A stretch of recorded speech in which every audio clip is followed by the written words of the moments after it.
पापा को मैं रोता नहीं देख सकती हूँ यार।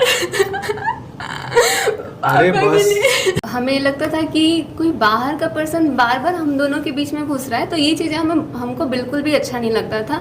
और धीरे धीरे देख रहे थे कि जैसा जैसा कमेंट आता था वैसा वैसा हमारे साथ हो भी रहा है। कहीं ना कहीं उसको कहीं भी घूमने फिरने जाते थे तो वो एक बेचारी की तरह हो जाता था, क्योंकि अब एक औरत का दर्द समझ सकती है। तो हमें भी लगता था यार चलो ठीक है, अगर हमारा पति उसका रेस्पेक्ट करता है तो करना चाहिए, क्योंकि उसका तो कोई है नहीं।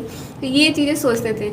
लेकिन अभी ये जो कंट्रोवर्सी हुआ उसमें हमारा क्या हालत था वो सिर्फ हम जानते हैं। और हमारा तो हम इतना ही बोलेंगे कि अपने मतलब जो एक कपल होता है ना, उसके दोनों के बीच में विश्वास नाम का भी एक बहुत बड़ी चीज़ होनी चाहिए।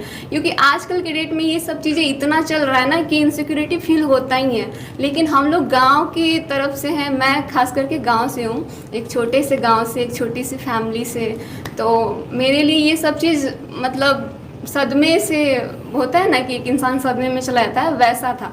बट ये जो चीज़ें हमारे साथ हुआ इसमें कहीं ना कहीं मेरा भी मन था कि यार जिसके लिए मैंने इतना कुछ किया, इन्होंने भी मेरे लिए बहुत कुछ किया, लेकिन जिसके लिए मैंने इतना कुछ किया, हर चीज़ किया, अगर मेरे साथ ऐसा होता है तो फिर मेरा भी कहीं ना कहीं लगता था। क्योंकि कमेंट इतना आता था कि दीदी आप छोड़ दो, दीदी आप आगे बढ़ो, दीदी आपको ऐसा लड़का मिल जाएगा, मतलब कहीं ना कहीं ऐसा कमेंट आने लग गया था।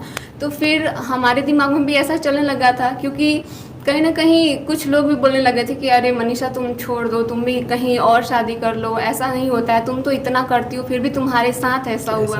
तो मुझे भी ऐसा फील होता था। लेकिन इसी बीच में कुछ लोगों का कमेंट पढ़े, कुछ लोगों का वीडियो देखे कि दीदी एक जो औरत होती है ना वो यमराज से छीन के अपने पति को लाती है, आप तो एक औरत से नहीं छीन पा रहे हो, और जो चीज़ आपका है आप उसको नहीं छीन पा रहे हो। तो ये चीज़ें हमारे दिमाग में घुसा और हमने लड़ाई किया। क्योंकि हम ऐसे लड़की हैं ना कि हम कैमरा पे आके 2 लाइन बोल नहीं सकते हैं, और ऊंची आवाज़ में तो बिल्कुल नहीं बोल सकते हैं। लेकिन जो सेकंड पार्टी थी ना वो हमारे पे पूरा हावी हो जाती थी, जिसकी वजह से हम बोल नहीं पाते थे। और इसमें कहीं ना कहीं कुछ और भी लोग थे जो उस चीज़ में बहुत सपोर्ट किए, और वहाँ पे मैं पड़ गई अकेली। तो इसलिए हमारे साथ ये सब चीज़ें हुआ। लेकिन जो हुआ बहुत गलत हुआ।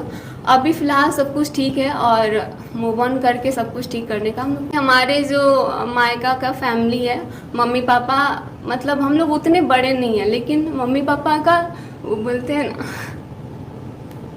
अरे यार बोली कुछ नहीं हो रहा, चलो। पापा को मैं रोता नहीं देख सकती हूँ यार। अरे पापा के बस। लिए रोना नहीं है। मैं अपने पापा को उस टाइम रोता देख के ना मेरा दिल फट जाता था कि यार पापा उस मेरा टाइम जिंदगी का के लिए बहुत रो रहा है। रफेस्ट टाइम था। चलो। ये जो दर्द है ये आप ही ठीक कर सकते हैं। चलो ठीक है। इनको आप इतना प्यार दीजिए ताकि ये जो है सब कुछ जो पास्ट में बीत चुका है वो सब कुछ भूल जाए। मैं इस दुनिया में सब कुछ देख सकती हूँ लेकिन पापा को रोता नहीं देख सकती, क्योंकि उन्होंने जो मेरा शादी किया ना बहुत सोच समझ के, मतलब एक अच्छी फैमिली देख के उन्होंने मेरा शादी किया था। और मुझे खुद नहीं पता था कि ऐसा कुछ होगा, बट वो हमेशा आज भी समझाते हैं ना कि मनीषा वो ठीक है, तुम अच्छे से रहो उनके साथ, वो बहुत अच्छे।